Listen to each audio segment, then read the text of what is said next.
Chin Tucked Boxing, baby. Yep, you know what time it is, man. This is, of course, your favorite channel, man, CTB. It's your Chin Tuck Boxing. I'm your boy, Jay Slay. So what up to him, man? What's up, everybody? Thanks for tuning in. Most definitely. You know what you tune into, man. This is a segment we call here, Chin Check. This is where we rock you guys' chin with boxing news, boxing information, boxing rumors. Sometimes we get some money in your pocket by giving you the odds of the fight. But this time, maybe having a little bit of small talk about Charlo, man. We were sitting having a discussion, about the $1 million with the game interview he did a couple days ago. We was talking about how he was saying that, he might have to fight Crawford at a different weight. You know what I'm saying? He said his brother going to 168, Spence going to 154. He said he might want to range at 160.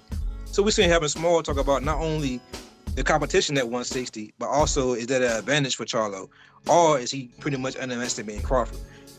What was your point you made about that topic, man? I was pretty much saying that, at first we were thinking, why would he go to 160? Like you said, the big money fighters that turns Crawford. What's the point of moving up where you got 3 belts and you can possibly have an undisputed fight at 154, which would be huge for boxing and for them as far as they pockets.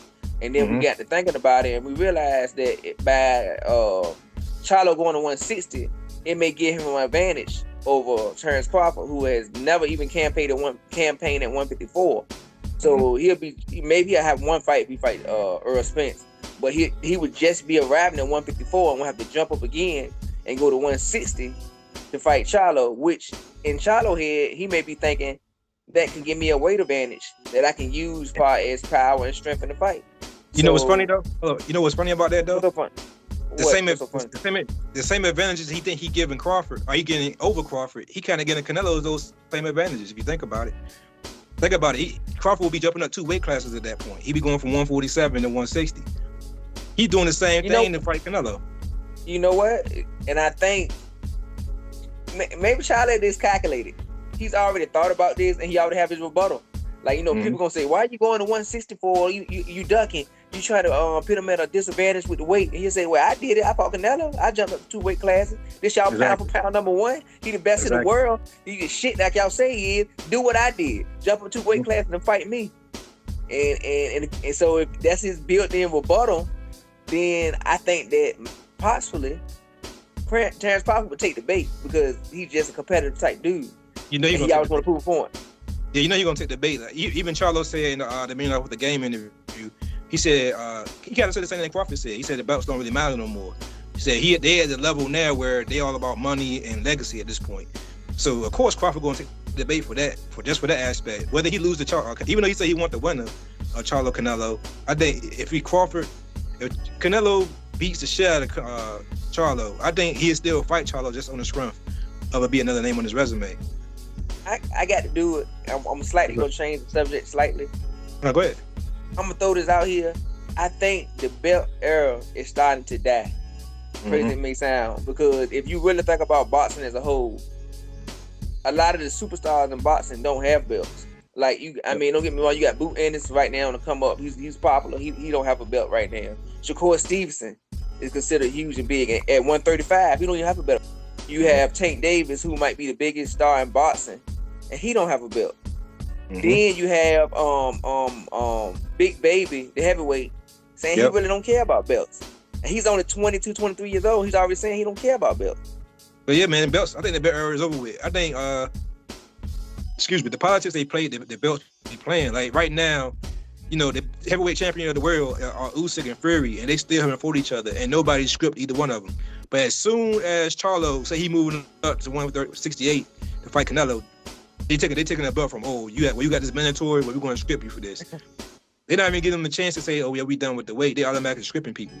You know what I'm saying? And you still have 2 heavyweights who not even trying to fight for the belts. They pretty much fighting MMA fighters. Yeah, I about to say Tyson Fury is fighting a pretty much a guy that's never fought a professional boxing match, and they're not stripping him of his belt. So it's just like you said, a lot of politics. I think people catching on, and then the sanctioning fees. These fighters are getting a little bit more smarter and saying, "Well, I'm giving you 3%."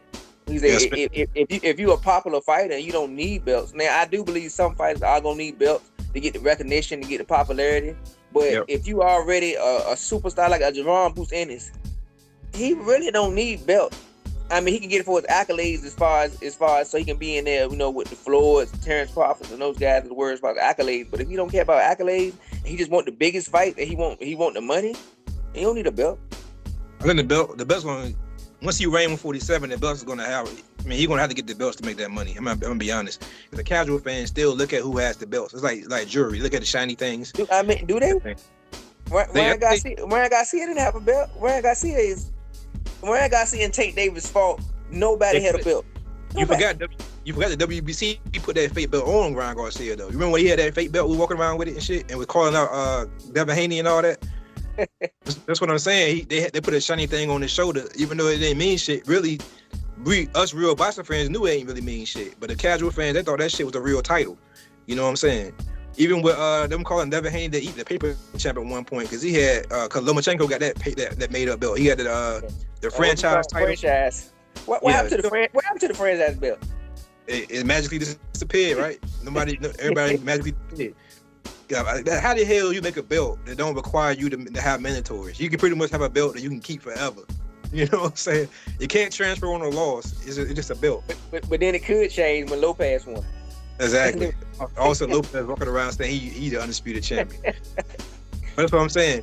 But back to Charlo real quick. Just real quick.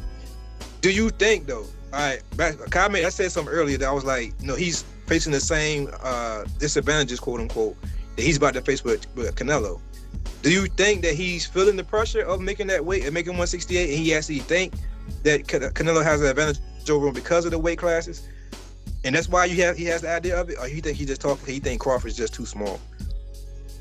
I think it's both. I think he wants the advantage against Terrence Crawford because he saw how great Terrence Crawford was, and now he fought Errol Spence.